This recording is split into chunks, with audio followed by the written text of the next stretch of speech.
Next পার্টে আমাদের যে জিনিসগুলো আমরা ডিসকাস করছি সেটার প্রথমটা হচ্ছে এমএসপি বা মিনিমাম সাপোর্ট প্রাইস।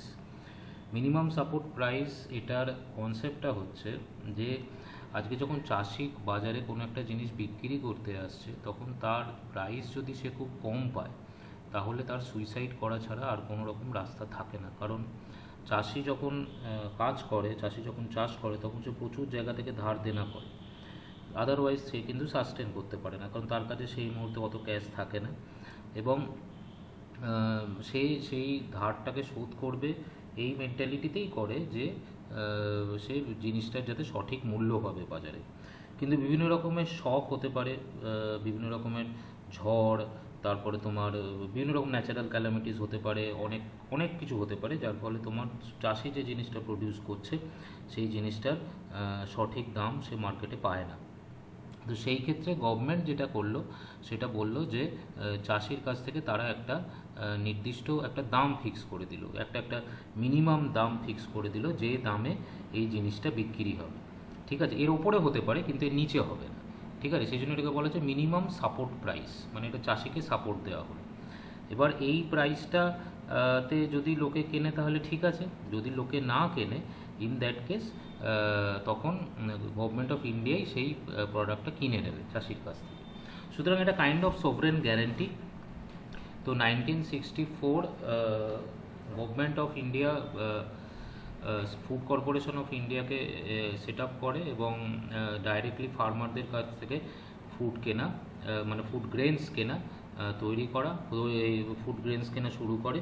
মেনলি দুটো অবজেক্টিভ ছিল, একটা হচ্ছে পাবলিক ডিস্ট্রিবিউশন সিস্টেম, তৎকালীন যে রেশন শপ ছিল সেখানে খাবারগুলো দেয়া, এবং একটা বাফার স্টক মেনটেন করা ফর ফুড সিকিউরিটি। তো এটার জন্য একটা প্রাইসিং পলিসিও দরকার, যে কোনটার কী দাম হবে না হবে। তো সেই কারণে এগ্রিকালচারাল প্রাইস কমিশন এটাকে সেট আপ করা হলো এবং যারা ঠিক করলো মেনলি প্রিভেলিং কন্ডিশনে প্রত্যেকটা প্রোডাক্টের কী দাম হবে। তো মার্কেট যে প্রাইস, মার্কেট প্রাইসের থেকে মানে মার্কেট প্রাইস এমন একটা প্রাইস ঠিক করা হলো যার নিচে কিন্তু কেনাবেচা করা যাবে না। কেউ যদি ওটাতে কেনাবেচা না করে তাহলে গভর্নমেন্ট অফ ইন্ডিয়াই সেটা কিনে নেবে। সেই প্রাইসটাকেই বলা হলো মিনিমাম সাপোর্ট প্রাইস। তো বর্তমানে 23টা কমোডিটি আছে, তার মধ্যে ফুড গ্রেনস আর সিরিয়ালস এটাই হচ্ছে, পালসেস যেগুলো আছে সেগুলোই হচ্ছে মেজরিটি। তো সেইটাতে একটা আমাদের কমিশন আছে, commission for agricultural cost and price, সিএসিপি যেটাকে বলে, তারা এই চাষ শুরু হওয়ার আগে তারা এটাকে ডিসাইড করে দেয় এবং অ্যানাউন্স করে দেয়। তো এই সিস্টেমে মিনিমাম সাপোর্ট প্রাইসটা কাজ করে। তো আমরা যদি দেখি এইটা বিভিন্ন মিনিমাম সাপোর্ট প্রাইস, আমি 3 বছরের একটা ডেটা তোমাদের দেখিয়েছি যেটা গভর্নমেন্ট অফ ইন্ডিয়া ফিক্স করেছে, মানে সিএসিপি যেটাকে ফিক্স করেছে। তো এই প্রোডাক্টগুলো তোমার হচ্ছে এই মিনিমাম সাপোর্ট প্রাইসের আন্ডারে থাকে, যেগুলো মিনিমাম সাপোর্ট প্রাইসে তোমার এগুলোতে বিক্রি করতে, এগুলো প্রত্যেকটা কুইন্টাল আছে, এটাকে 100 দিয়ে ভাগ করলে তুমি কেজিতে পেয়ে যাবে। তো এমএসপির কি পজিটিভ দিক আছে? এটা হচ্ছে একটা সিঙ্গেল প্রাইস পলিসি, সারা ভারতে একই।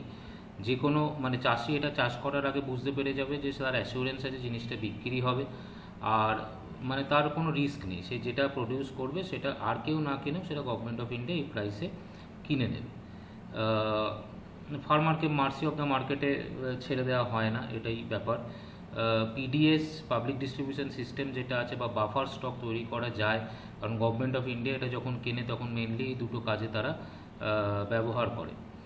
এটার কিন্তু একটা হেভি ইনফ্লুয়েন্স আছে মার্কেট প্রাইসের ওপরে, মানে গভর্নমেন্ট যেখানে প্লে করছে একটা রোল, গভর্নমেন্ট যেখানে এই সমস্ত প্রোডাক্টগুলো একটা সার্টেন কস্টে কিনে একটা সার্টেন প্রাইসে বা অনেক সময় জিরো প্রাইসে ডিস্ট্রিবিউট করছে, তখন কিন্তু এই সমস্ত জিনিসের ওপর মার্কেটের একটা মার্কেট প্রাইস, যেটা ওপেন মার্কেটে যে প্রাইস তার উপর কিন্তু বড় একটা ডিপেন্ডেন্সি আছে।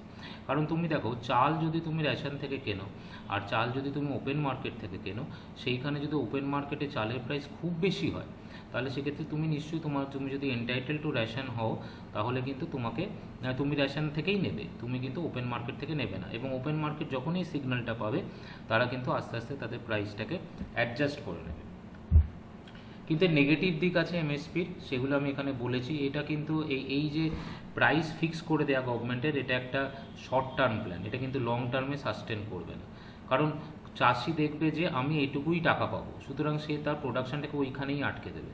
সুতরাং তার যে স্কেল আপ করার যে পসিবিলিটি বা স্কেল আপ করার যে ক্যাপেবিলিটি, সেইখানে কিন্তু সে কাজ করবে না, সে মানে সেই অপটিমাম লেভেলে একজন চাষি কিন্তু প্রডিউস করবে না, এবং এর ফলে আমাদের দেশে ফুড শর্টেজ হতে পারে। আর এমএসপি 2 নম্বর ব্যাপার হচ্ছে যে এমএসপিটা ঠিক করা হয়, তোমার কিছু কিছু কস্টকে নেওয়া হয়, এবং অনেক কস্ট আছে যেগুলোকে নেওয়া হয় না। ঠিক আছে, যেরকম ধরো কেউ জমি ভাড়া নিয়ে তাতে চাষ করছে, কিন্তু সেই জমির ভাড়াটা কিন্তু তোমার এই এমএসপির মধ্যে বিল্ট ইন করা হয় না। তুমি যদি এবার এমএসপি অনেকটা বাড়িয়ে দাও চাষির স্বার্থ দেখার জন্য, তাহলে কিন্তু তোমার ইনফ্লেশনারি এফেক্ট হবে। ঠিক আছে, তো এটা মেনলি হচ্ছে তোমার সাপ্লাই সাইড এফেক্ট। তাহলে সাপ্লাই সাইড এফেক্টে এটা কিন্তু একটা নেগেটিভ শক তৈরি করছে। এবং যদি এটা লোয়ার প্রাইসে কেউ যদি সেল করতে চায়, যেটা এমএসপিতে যেটা থাকবে তার চেয়ে লোয়ার প্রাইসে কেউ যদি সেল করতে চায়, তাহলে গভর্নমেন্টের এই যে ডিস্ট্রিবিউশন সিস্টেম, সেটাই অনেকটা ভেঙে পড়বে, এবং প্রচুর সাবসিডি বেরিয়ে যাবে এই এই এই জিনিসটাকে কভার করার জন্য। আরেকটা এমএসপির সমস্যা যেটা হচ্ছে যে অ্যাভেলেবিলিটি না থাকার জন্য, যদিও 23টা প্রোডাক্ট আমরা বললাম আগে যে 23টা প্রোডাক্টকে এই এমএসপির আওতায় আনা হয়েছে, কিন্তু প্র্যাকটিক্যালি ওই চাল গম যেগুলো রেশন দোকানে দেখতে পাও, সেইগুলো ছাড়া আর বাকিগুলোর কিন্তু খুব একটা এফেক্ট এমএসপিতে করা হয়নি। আমি এক্সাম্পলটা বোঝাবার চেষ্টা করছি। সেইটা হচ্ছে যে এইটা হচ্ছে তোমার ডিমান্ড কার্ভ, এইটা হচ্ছে তোমার সাপ্লাই কার্ভ। তাহলে ডিমান্ড কার্ভ বা সাপ্লাই কার্ভ যেখানে ক্রস করলে এটা হলো মার্কেটের ইকুইলিব্রিয়াম। এবার তুমি এইখানে তুমি ইয়েটাকে ফিক্স করে দিলে, ফ্লোরটা, মানে তোমার মনে হলো, গভর্নমেন্টের মনে হলো যে এই প্রাইসটা খুব কম, তো গভর্নমেন্ট কী করলো, গভর্নমেন্ট ওপর দিকে একটা প্রাইস ফিক্স করে দিল। এটাকেই বলা হচ্ছে মিনিমাম সাপোর্ট প্রাইস। ঠিক আছে, এটাকে আমরা যখন মাইক্রো ইকোনমিক্স পড়েছি, যারা পড়েছো তারা এটাকে প্রাইস ফ্লোর বলে জানো। তো এইখানে কি হচ্ছে, কোয়ান্টিটি ডিমান্ডেড যেটা, it is always this is quantity demanded is always তোমার লেস দ্যান কোয়ান্টিটি সাপ্লাই। তার মানে অ্যাবান্ড্যান্ট সাপ্লাই হচ্ছে, প্রচুর সাপ্লাই, কারণ ফার্মার জানে আমার তো কোনো অসুবিধে নেই, আমি যা প্রডিউস করবো গভর্নমেন্ট কিনে নেবে, সেটা যাই হোক না কেন। এবার সেই জন্যই তোমার এফসিআইয়ের গোডাউনে জিনিসপত্র পৌঁছে যায়, এত বেশি জিনিস তারা হোল্ড করে রাখে, সেটা ট্রান্সপোর্টেশন, স্টোরেজ, ডিস্ট্রিবিউশন এগুলো ঠিকমতো করা হয় না। তার ফলে কোয়ান্টিটি ডিমান্ডেড অত থাকে না at that point of time, তার ফলে একটা সারপ্লাস সিচুয়েশান তৈরি হয়। এই সারপ্লাসটা কিন্তু তোমার ইকোনমিতে একটা কস্ট, কারণ এই সারপ্লাসটা মেনটেন করার জন্য তোমার কিন্তু আলাদা কস্ট ইনকার করছো। আর এই সারপ্লাসটা যদি পুরোপুরি তোমার নষ্ট হয়ে যায়, মানে মেনটেন না করার জন্য, সেটাও কিন্তু ইকোনমির আরেকটা কস্ট। সুতরাং আমরা আগেই পড়েছিলাম যে কোনো সিস্টেমে গভর্নমেন্টের intervention will make the market inefficient, এটা কিন্তু তার একটা এক্সাম্পল। আমরা আরেকটা প্রাইস সিলিং এখানে করা হয়েছে, যেটা হচ্ছে তোমার ইকুইলিব্রিয়াম প্রাইসের নিচে রাখা হয়েছে প্রাইসটাকে। সেইটা শর্টেজ সিচুয়েশান দেখাচ্ছে, কারণ শর্টেজ সিচুয়েশান তোমার ডিমান্ড কার্ভ যেটা সেইটা বেশি, আর সাপ্লাই কার্ভ যেটা সেটা হচ্ছে ছোট, যেটা আমরা প্রাইস সিলিং বলি, আর এটাকে বলি প্রাইস ফ্লোর। তো আমাদের এমএসপি যেটা, সেটা based on concept of price floor. এরপর আরেকটা জিনিস আছে যেটা বইতে আছে, ফুড সিকিউরিটি, যেটা আমরা national food security act pass হয়েছে। সেই ফুড সিকিউরিটির ব্যাপারে যেটা আমরা বোঝা গেল যে এই অ্যাক্টে অ্যাপ্রক্সিমেটলি আমাদের দেশে 200 মিলিয়ন পিপল আছে যারা টিল ডেট যারা ম্যালনারিশড অর আন্ডারনারিশড। 27% হচ্ছে বিপিএল, এবং 70% তাদের স্পেন্ডিং, 100 টাকা যদি তারা রোজগার করে, তার 70 টাকা তাদের খাবার দাবারে খরচা হয়ে যায়। তো এই জিনিসটাকে চেঞ্জ করার জন্য আমরা যে কটা জিনিস ইন্টারভেনশন করেছি, তার মধ্যে নাফসা বা ন্যাশনাল ফুড সিকিউরিটি অ্যাক্ট, এটা খুব ইম্পর্ট্যান্ট। এটা মেনলি তোমার ফুড সিকিউরিটি নেশনের 4টে পিলারের ওপর দাঁড়িয়ে আছে। অ্যাভেলেবিলিটি, অর্থাৎ তোমার ফুডকে অ্যাভেলেবল হতে হবে, যেটাতে আমরা আস্তে আস্তে সেলফ সাফিসিয়েন্ট হয়ে গেছি। তারপর হচ্ছে অ্যাক্সেস, লোকে যেন কিনতে পারে, এবং যারা প্রডিউস করছে তারাও যেন যে লোকটা কিনছে তার কাছাকাছি আসতে পারে, অর্থাৎ এস্টাবলিশমেন্ট অফ মার্কেট সিস্টেম। তারপর হচ্ছে ইউটিলাইজেশান, এই যে সিস্টেমটা তুমি তৈরি করে দিলে সেটা যেন সবাই এফিসিয়েন্টলি ইউটিলাইজ করে। যার যে গরিব মানুষ সেও যেমন তার প্রয়োজন মতো এই সিস্টেমটা ইউজ করে, যে বড় লোক সেও যেন ইউজ করতে পারে। আর গভর্নেন্সটা ইম্পর্ট্যান্ট এই কারণে তোমার সিস্টেমে যেন লিকেজ না হয়, যেটা আমরা হয়তো অ্যাচিভ করতে পারিনি। তার কারণ হচ্ছে দেখো এখনও রেশন কার্ড অনেক বড় লোকের আছে, কিন্তু রেশন কার্ড এর কনসেপ্ট কিন্তু অলটুগেদার ডিফারেন্ট। যে লোকটা খেতে পায় না বা যে লোকটার খাবার জোগাড় করতে সমস্যা তাকেই রেশন দেওয়ার কথা, বাট তুমি এখন প্রায় ration card has become universal, everyone is having ration card. So এই ফুড সিকিউরিটিকে যদি আমাদের স্ট্রেনথেন করতে হয়, তাহলে আমাদের এক তো প্রোডাকশান বাড়াতে হবে, আর এই সাপ্লাই চেন যেটা তোমার চাষির মাঠ থেকে ধানটাকে তুলে তোমার প্লেট অবধি বা তোমার বাড়ি অবধি পৌঁছে দেওয়ার যে এই রাস্তাটা, এই এন্টায়ার ডিস্ট্রিবিউশন প্রসেসটাকে আরও এফিশিয়েন্ট করতে হবে। এর জন্য বিভিন্ন রকম আমাদের সিস্টেম করা হয়েছে, ICDS, mid day meal, PDS আগে ছিল, এখন টার্গেটেড পিডিএস হয়েছে। বিভিন্ন রকম গভর্নমেন্ট স্কিম আছে, তার মধ্যে অন্নপূর্ণা আছে, অন্তর্দয় আছে, এইগুলো আছে। আগে ছিল পিডিএস, তারপর ঠিক করা হলো যে সবাই রেশন পাবে না, সুতরাং হলো টার্গেটেড পিডিএস। কিছু যাদের এলিজিবিলিটি ক্রাইটেরিয়ার উপর ডিপেন্ড করেই তাদেরকেই রেশন দেওয়া হবে। এইটা যদিও খুব একটা মানে তোমার সাকসেসফুল হয়নি, তবু still the system was there. Then we have this direct benefit system, যেখানে তোমার এই যে benefit, whatever benefit is being given, that is মানে that is being transferred directly to the beneficiary account. Okay, so DBT is I mean after this is the next step of TPDS, যেটা ultimately মানে যদি আমি মানে এই সাবসিডিটা দিতে না পারি, মানে সাবসিডাইজ ফুড গ্রেন না দিতে পারি, বা লোকটা যদি এটা অ্যাক্সেস না পায়, তাহলে তার পরিবর্তে যে মানে সেই জিনিসটা কেনার জন্য যে টাকাটা দরকার, সেই টাকাটা তার অ্যাকাউন্টে ডাইরেক্টলি ক্রেডিট করে দেওয়া। তার ফলে কী হচ্ছে, তোমার সিস্টেমটা এফিশিয়েন্ট হচ্ছে, মাঝখানের লেয়ারগুলো কমে যাওয়ার ফলে সিস্টেমের এক্সপেন্ডিচারও অনেক কমে যাচ্ছে, এবং ডাইরেক্ট যে বেনিফিশিয়ারি আছে সেই বেনিফিশিয়ারির মানে তার কাছে টোটাল টাকাটা বা আরও অনেক বেশি টাকা তার কাছে পৌঁছে যাচ্ছে। আরেকটা জিনিস আছে এগ্রিকালচারাল প্রোডাক্ট মার্কেটিং অ্যাক্ট। এইটা হচ্ছে যে বিভিন্ন স্টেট, এটা একটা স্টেটকে বলা হয়েছে, স্টেট এই অ্যাক্টটাকে বানাবে, যদিও আমাদের ওয়েস্ট বেঙ্গলে এটার খুব একটা সাকসেস হয়নি। সেটা হচ্ছে ফার্মার প্রথমে এপিএমসি এগ্রিকালচারাল প্রোডাক্ট মার্কেটিংয়ের জন্য যে একটা জায়গা বলে দেবে, সেইখানে তারা ফার্মাররা এসে জিনিসটা বিক্রি করবে। তার জন্য বিভিন্ন রকমের physical and financial infrastructure may be provided, like weighbridge হতে পারে, then you have quality checking, then you have lots of other things, যেগুলো মানে গভর্নমেন্ট প্রোভাইড করতে পারে থ্রু দিস এপিএমসি রুট। এবার একটা 2003 সালে একটা অ্যাক্ট তৈরি করে দিয়েছিল সেন্ট্রাল গভর্নমেন্ট, সেটা হচ্ছে এপিএমসি অ্যাক্ট। সেটা এপিএমসি অ্যাক্ট মানে মডেল একটা বানিয়ে দিয়েছিল, এবং বিভিন্ন স্টেটকে বলেছিল যে তোমরা এই তোমাদের মতো করে এই এপিএমসি অ্যাক্টটাকে তোমরা মানে চালু করো।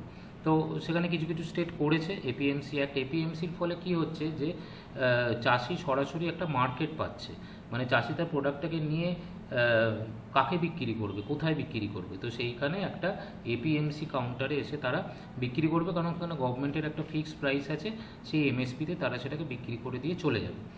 আর অনেকটা আমাদের কিষাণ মান্ডি কনসেপ্টের মতো, যেখানে মানে চাষিরা আসে ডাইরেক্ট বেনিফিশিয়ারিকে বিক্রি করে, কিন্তু এটা এপিএমসি কিন্তু আরও ব্রড কনসেপ্ট। এপিএমসিতে যেটা হচ্ছে, এপিএমসি মানে একদিকে যেমন চাষিদের কাছ থেকে জিনিসটা একটা স্ট্যান্ডার্ড রেটে কিনে নিচ্ছে, অপরদিকে সেইটাকেই হোলসেলে বিক্রি করে দিচ্ছে টু দ্য হোলসেলাররা আবার সেটা হোলসেল মার্কেট, সেখান থেকে রিটেল মার্কেট, সেখান থেকে ছোট দোকানে জিনিসটা পাস হচ্ছে। তো এপিএমসি এটাকে ইমপ্লিমেন্ট করার জন্য সেন্ট্রাল গভর্নমেন্ট অনেক মানে প্রায় প্রত্যেক স্টেটকেই ইনস্ট্রাকশন দিয়েছে। কিছু কিছু স্টেট সেই ইনস্ট্রাকশনটা ফলো করেছে, কিছু কিছু স্টেট সেটা ফলো করে। তো এই এপিএমসি যেটা আমি বলতে চাইছি, এই যে চাষিরা এপিএমসি মান্ডিতে যাবে, সেখানে জিনিসটা বিক্রি করবে, তারপর সেই এপিএমসি সেটাকে অকশানিং করবে। হ্যাঁ, অকশন করার পর তারপর কমিশন এজেন্ট থাকে যারা এই জিনিসগুলো কিনতে পারে।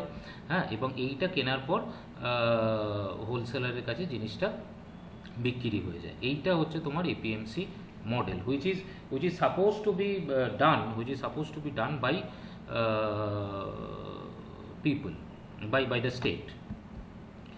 তো নাফসা যেটা আমি বলছিলাম, নাফসা অ্যাক্ট হচ্ছে 2013 সালে পাস হয়েছিল। এটা বলা হচ্ছে যে এটা রেভলিউশনারি অ্যাক্ট, যেখানে 2/3 অফ ইন্ডিয়ার টোটাল পপুলেশন আছে, তাদেরকে মুখে খাবার জোগাড় দেওয়া হবে, এবং 75% of rural population and 50% of urban population যারা আছে তারা এই টিপিডিএস এর আওতায় আসবে, এবং প্রত্যেক মাসে তারা 5 কেজি করে ফুড গ্রেনস পাবে। এবং এই যে কারা কারা ফুড গ্রেনস পাবে সেটা স্টেট ডিফাইন করবে, মানে যে স্টেটে এটা রান হবে সেই স্টেটই ডিফাইন করবে সেটা।